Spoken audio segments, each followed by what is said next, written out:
এই সোমবার রাতটি, সামনে যে রাত আসছে, এই রাতটি বাংলাদেশের মানুষের জন্য এক ধরনের খেলা দেখার রাত হয়ে উঠছে। কিন্তু অর্থাৎ আমরা যেমন বিভিন্ন ক্রিকেট কিংবা ফুটবলের বিশ্বকাপ দেখি বা খুব উত্তেজনাপূর্ণ খেলাগুলো দেখার জন্য রাত্রে যে খেলাগুলো হয় সেগুলো দেখার জন্য, সেটি বিশ্বের যেখানেই হোক, বাংলাদেশের মানুষ টিভির সামনে অনেক প্রস্তুতি নিয়ে বসেন। আমরা তো তাই বসি। আজকে কিন্তু তেমন একটি রাত বহুদিন পরে বাংলাদেশের মানুষের সামনে আসছে। তবে এই যে এটিও একটি খেলা, আর এই খেলাটি ক্রিকেট কিংবা ফুটবল নয়, অবশ্যই এটি রাজনীতির খেলা। আজকে রাতে, বিশেষ করে বাংলাদেশ সময় রাত 12টায় কিছুটা কম বেশি, এই খেলা শুরু হবে এবং ভেন্যুটি হচ্ছে নিউ ইয়র্কে। সেই খেলায় অংশ নিচ্ছে কারা? বাংলাদেশের টিম। বিশেষ করে যেই দলটিকে বাংলাদেশে এখন রাজনৈতিক কার্যক্রম নিষিদ্ধ করা, সেই বাংলাদেশ আওয়ামী লীগ একটি বড় টিম, আর তাদের প্রতিপক্ষ হিসাবে এই খেলায় অংশ নিচ্ছে জাতীয়তাবাদী দল বা বিএনপি, আরেকটি যেটি স্বাধীনতা বিরোধী দল জামায়াত ইসলামী। মূলত এই তিনটি প্রধান টিম। আর বাংলাদেশের অন্তর্বর্তীকালীন সরকার প্রধান ডক্টর মোহাম্মদ ইউনূস, তিনি হচ্ছেন মূল এই খেলার একেবারেই একজন উদ্যোক্তা বা একজন সংগঠক। তিনি এই পুরো খেলাটি সাজিয়েছেন খুব সুচারুভাবে, নিখুঁতভাবে। তার যে জ্ঞান, তার যে গরিমা, তার যে দক্ষতা, বিশ্বমানের খেলোয়াড় তিনি। আজকে রাতে কিন্তু সেটি তিনি প্রমাণ করে দিবেন। এবং সেই ভেন্যুটি একেবারেই সেই আমেরিকার মাটিতে, নিউ ইয়র্কে। এই মুহূর্তে আমি যখন আপনাদের সঙ্গে কথা বলছি, এখন থেকে 9 ঘন্টার একটু কম বেশি সময় পরেই তিনি যুক্তরাষ্ট্রের নিউ ইয়র্কে পৌঁছবেন। অর্থাৎ সেখানকার বিমানবন্দরে তাকে বহনকারী ফ্লাইটটি ল্যান্ড করবে। এই মুহূর্তে তিনি আছেন আকাশে। আরও কিছুক্ষণ আগে, ঘন্টা 3-4 আগে তিনি দুবাই থেকে রওনা করেছেন এবং তিনি যে বিমানে আছেন সেই বিমানটির ছবিও আমরা দেখেছি। ভিতরে বাংলাদেশ থেকে যখন রওনা করেছেন, সেখানে আছেন তার যে সহযাত্রী ডক্টর মোহাম্মদ ইউনূস, যাদেরকে তার সঙ্গে করে নিয়ে গেছেন সেই বিএনপির মহাসচিব মির্জা ফখরুল ইসলাম আলমগীর, আছেন জামাতের নাইবে আমির ডাক্তার আবু মোহাম্মদ তাহের, আছেন এনসিপির আক্তার হোসেন, ডাক্তার জারা তসনিম, আছেন 6 জন উপদেষ্টা তার সঙ্গে গেছেন। উপদেষ্টারা আবার একসাথে যাননি, ওনার সঙ্গে সবাই যাননি। কেউ আগের দিন গেছেন, কেউ আবার পরে যাবেন, এইভাবে। কিন্তু মূল বিষয়টি হচ্ছে ডক্টর মোহাম্মদ ইউনূসের যুক্তরাষ্ট্রে গমনকে কেন্দ্র করে, নিউ ইয়র্কে পৌঁছাকে কেন্দ্র করে বহু আগে থেকেই বাংলাদেশ আওয়ামী লীগের যারা নেদারল্যান্ডে রাজনীতি করেন, একই আদর্শের, উদ্দেশ্যের কিংবা সমমনা এবং মুক্তিযুদ্ধের পক্ষের যারা আছেন।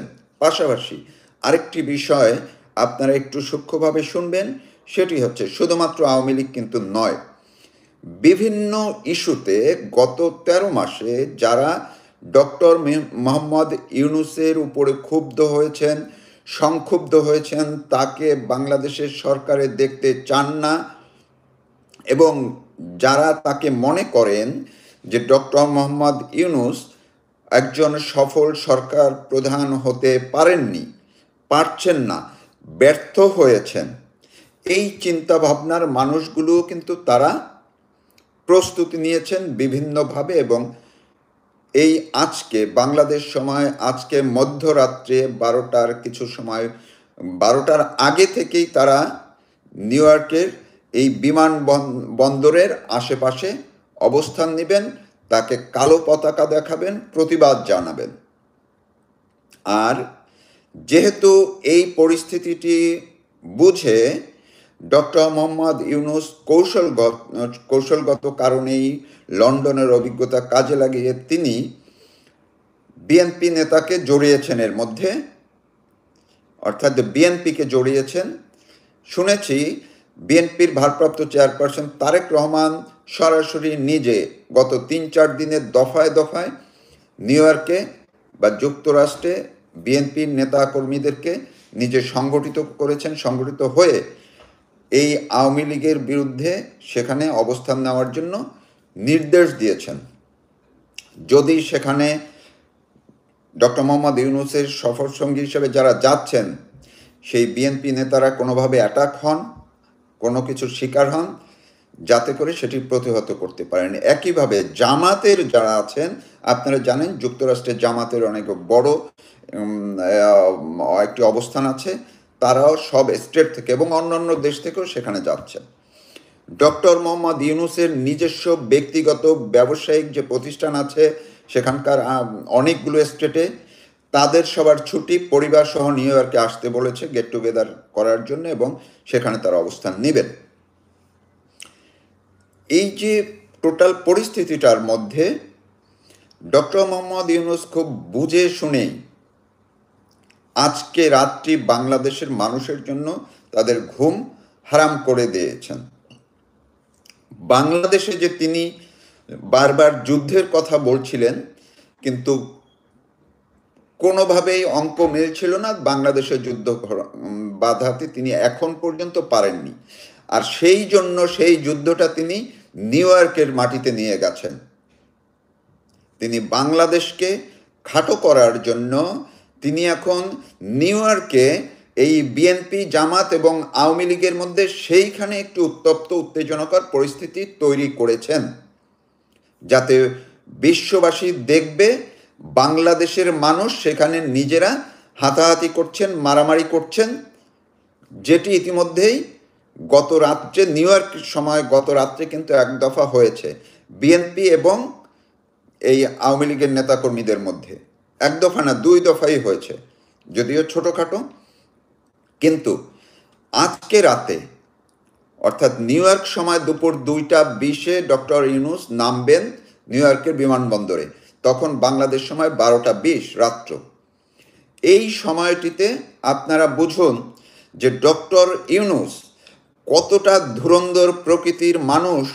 তিনি বাংলাদেশে যেহেতু এই মুহূর্তে গত এই কয়েক মাসে যে মবগুলো হয়েছে, মব ভায়োলেন্স কিংবা মব কিলিং ছাড়া আওয়ামী লীগ, বিএনপি বা জামাত, জাতীয় পার্টির অফিসে এনসিপি এবং নুরুর দল ভাঙচুর নিয়ে গণ্ডগোল হয়েছে, ভাঙচুর করেছে, অগ্নিসংযোগ হয়েছে সেটি। কিন্তু আওয়ামী লীগ, বিএনপির মধ্যে বড় কোনো মুখোমুখি সংঘর্ষ হয়নি।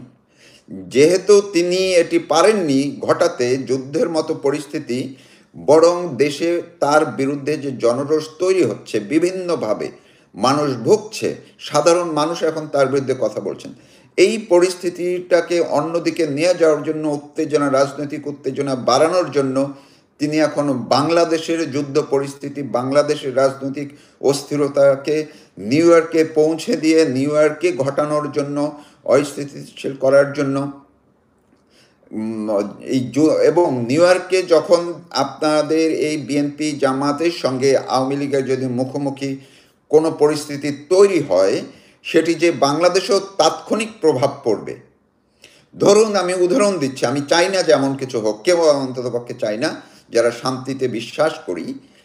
নিউ ইয়র্কে আজকে দুপুরে 2:20 যখন তারা নামবে, আওয়ামী লীগ বিক্ষোভ করবে, বিএনপিও তারা সেখানে অবস্থান করবে, জামাত অবস্থান করবে, অন্যরা অবস্থান করবে।